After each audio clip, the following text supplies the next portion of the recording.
Assalamualaikum dan salam sejahtera. Saya M. Rimi Osman. Okey, pada kali ini saya nak terangkan sedikit lah bagaimana kita nak set up sebuah green studio dan juga bagaimana connection yang kita perlu buat untuk kita buat rakaman ataupun untuk kita buat live. Okey Okey, kita tengok dekat green screen dulu dengan dia punya lighting. Okey. Okay, kalau kita tengok kat sini saya letak lighting kiri kanan. Okey. Ini saya cerita ni adalah berdasarkan apa setting yang ada dan berdasarkan dengan barangan yang ada lah. Kalau kita punya barangan kita punya device ada sikit, ada satu saja, satulah kan. Okey. Dua lighting ni kita kena pancarkan tepat pada green screen supaya green screen tu dia punya warna tu jadi perfect lah, jadi cantik, supaya bila kita buat editing nanti ataupun bila kita bubuh background, jadi dia nampak lebih perfect lah. Jadi tak ada kita nampak macam ada bahagian-bahagian yang mungkin bahagian tu dia tak full cover dengan green screen. Sebab kalau warna green tu dia berbeza, ada bahagian-bahagian yang beza, jadi dekat situ nanti dia akan efek lah pada kita punya background bila kita bubuh background kan. Okey, kalau tengok dekat sini kita ada dua lampu dekat sini dan satu main light dekat sini lah. Okey, kita tengok main light ni. Okey, ini kalau kita ada tiga lampu lah. Kalau kita ada dua lampu ataupun satu lampu, kita guna apa yang ada lah. Yang ini lighting ni kita pancarkan kepada subjek. Tadi yang dua lampu tadi kita pancar kepada green screen. Yang ni baru kita pancar kepada subjek lah, subjek yang akan berada di depan green screen ni. Okey, itu cara untuk setting. Tapi kalau kita tak ada lampu banyak macam ni, mungkin kita boleh pakai satu sajalah. So terpaksalah kita gunakan lighting yang ni untuk dapatkan kepada subjek dan terus pada ni. So kelemahan dia bila kita pakai satu je, so dekat green screen ni kita akan ada bayang lah, akan ada shadow lah. So bila akan ada shadow, bila masa kita editing nanti dia tak dapat perfect lah. Macam kita nak tukar background kita kepada virtual punya background, jadi dia tak dapat perfect. Itu tujuannya dua lampu ni kita pancarkan tepat pada green screen. Okey, itu pasal lighting. Okey, so sekarang ni ini kalau kita ada shotgun mic lah, kita pasang pada C-stand.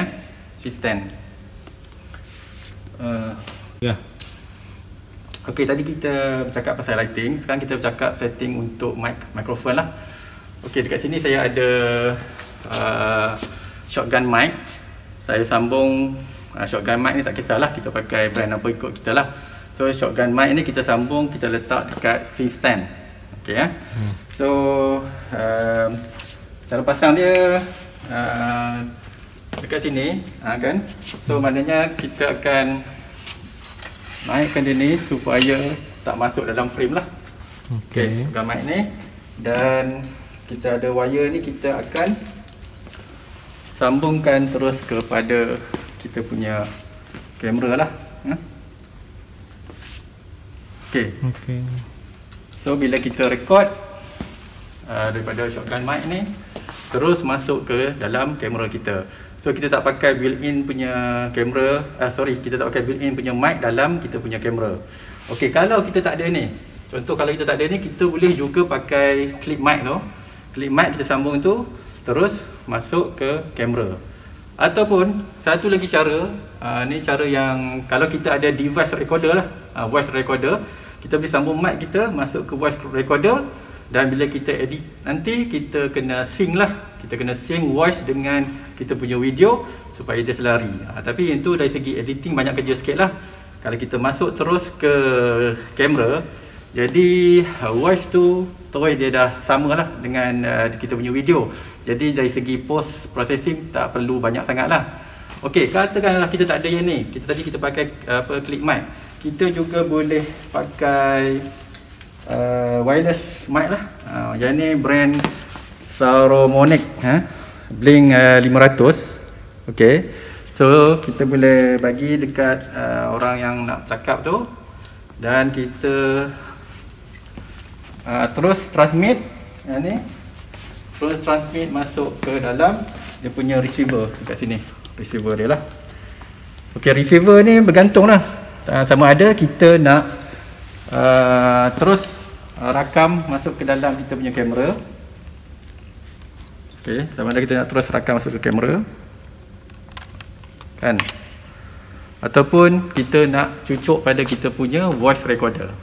Okey, tapi setting yang paling simple macam tadi lah, mic terus masuk kamera, so voice tu terus masuk sekali dalam kita punya video. Sebab kalau kita pakai mikrofon built-in dekat kamera, nanti suara-suara yang berhampiran dengan kamera ni akan masuk. Jadi suara yang orang yang bercakap dekat green screen tu jadi jauh lah. Jadi kita nak dapatkan kualiti audio yang cantik, memang kita kena ada mikrofon lah pada siapa yang bercakap dekat green screen tu. Okey, itu pasal mikrofon lah. Okey, stop.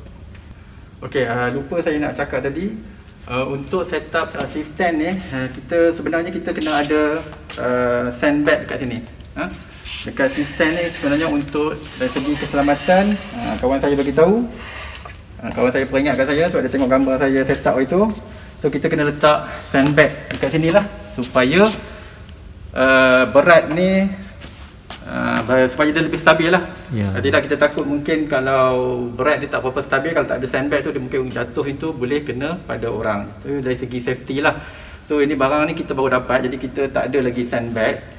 So kita memang dari segi safety kita kena bubuh sandbag letak atas ni lah, atas yang saya pijak ni kan, atas yang pijak. So kita bila kita setting dah terlalu tinggi, so dia punya central gravity dia dah makin tinggi, jadi dia mudah terbalik lah.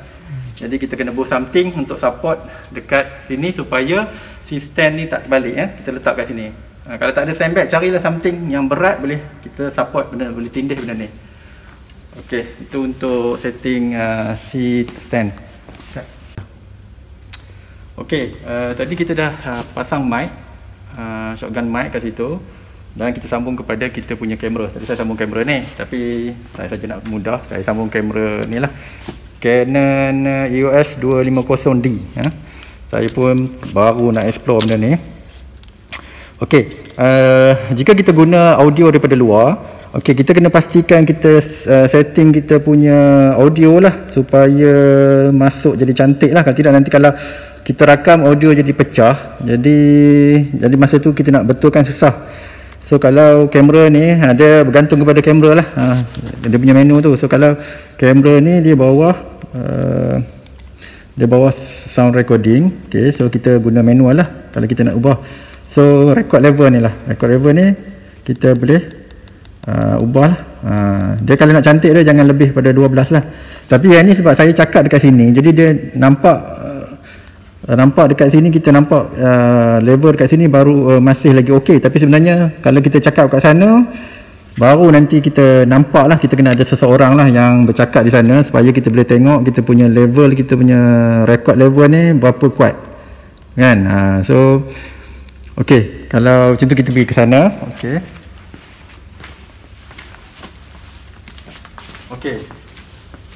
Okey, kalau tengok kat sini, sini kita betul-betul berada di bawah mic ya. So nampak tadi kita setting kat sana tadi nampak okey kan, tapi sebenarnya setting yang sebenarnya dah lebih.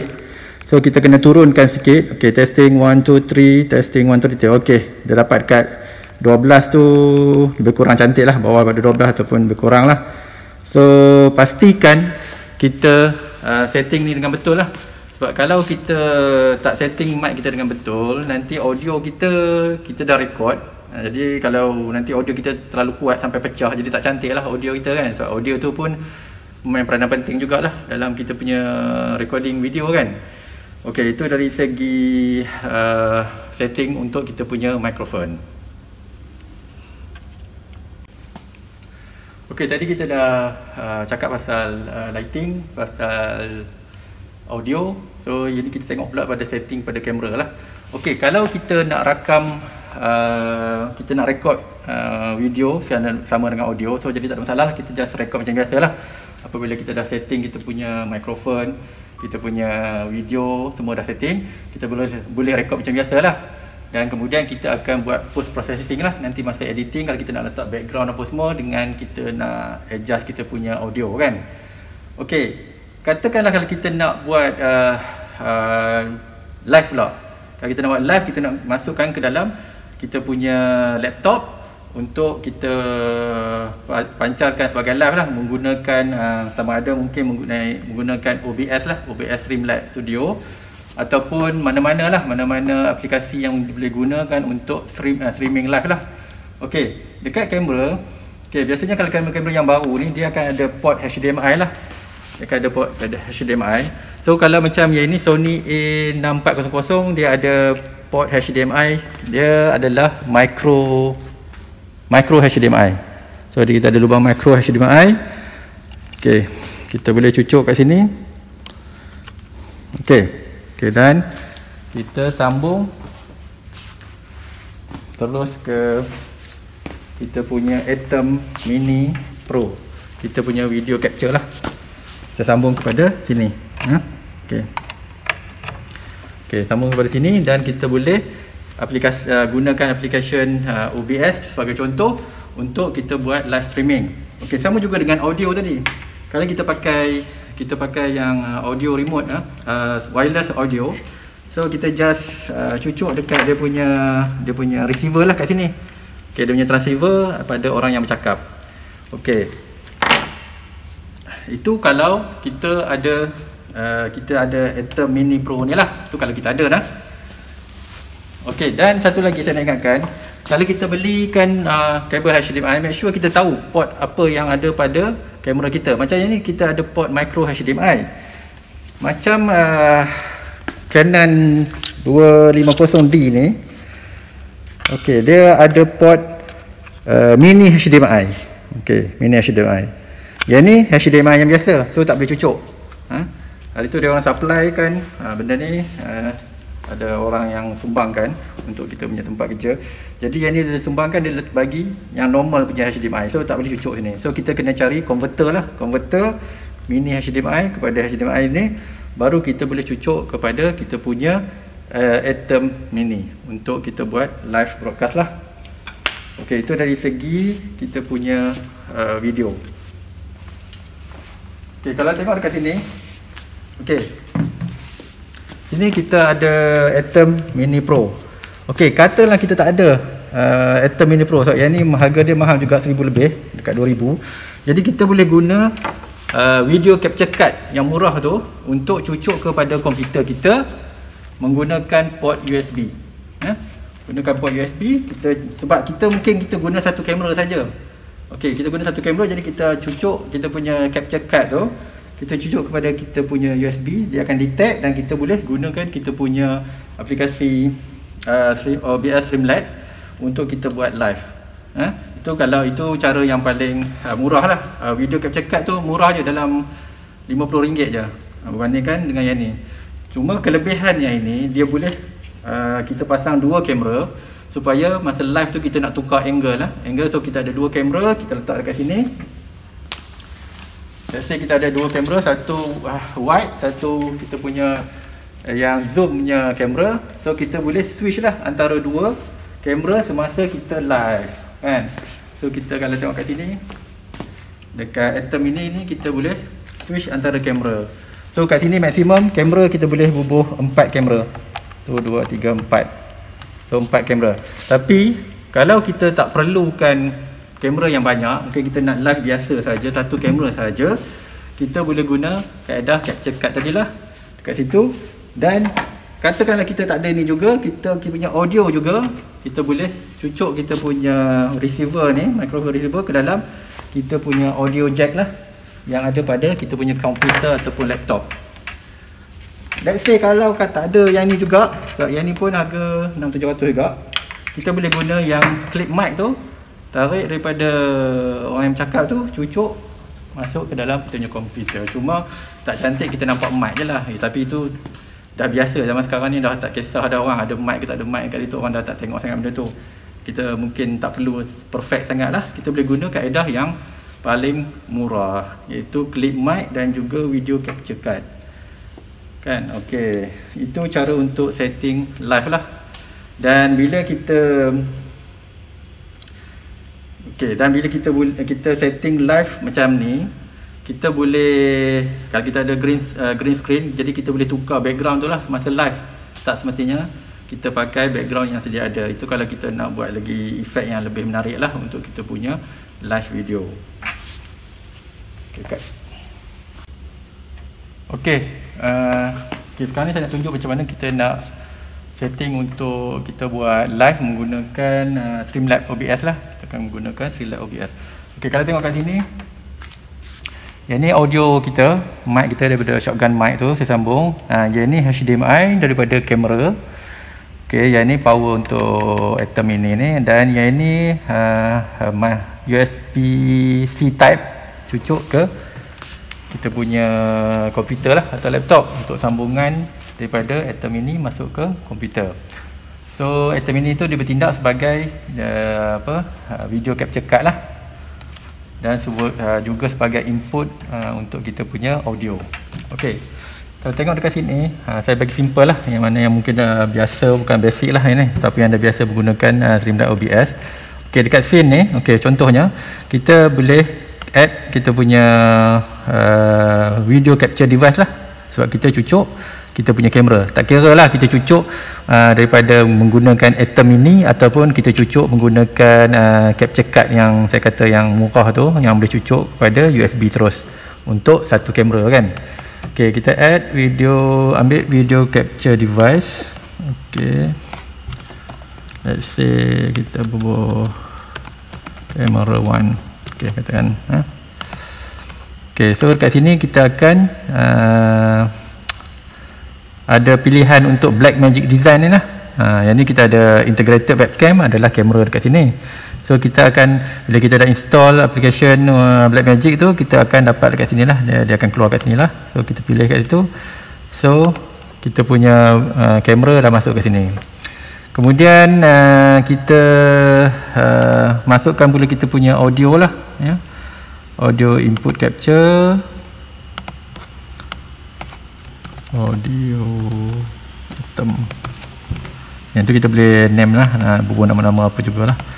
Okay, kat sini kita akan keluar ni microphone to Blackmagic design. So bila kita ada Atom ini tu, kita boleh pilih kat sini. Okay, done. So ini kita punya audio untuk Atom ini tu. Yang ni kita punya kamera lah. So make sure ada audio ni, kalau tidak orang yang bercakap dekat screen tu, yang dekat kita punya mic tu, tak akan masuk dalam ni lah suara dia kan. So dari sini kita kena tahu jugalah audio mana yang kita nak pancarkan semasa kita punya live tu. Jangan salah, sebab kita juga ada built-in microphone. Kalau untuk laptop kita ada built-in microphone. So make sure kita pilih audio yang betul lah. Macam dekat sini, kalau tengok dekat sini, kita ada mic out ni lah. Yang ni adalah built-in punya microphone laptop. Jadi saya mute kan lah. Kita tak nak suara kita yang bercakap dekat sini masuk ke dalam kita punya live. So kita kena mute lah. Okey, kemudian kita boleh tambah lah. Contoh kalau kita ada logo kan, logo kita buat dalam bentuk image, format PNG lah. PNG maknanya background dia transparent. So kita boleh masukkan sini lah. Contoh lah kita nak buat logo. Okey, so kita pilih lah kat mana image logo kita tu. Okey, masuk. Okey, dan kita boleh position lah dekat sini kita punya logo. Kemudian mungkin kita nak masuk scroll tag lah. Ni scroll tag ni kita ambil sini, scroll tag lah, scroll.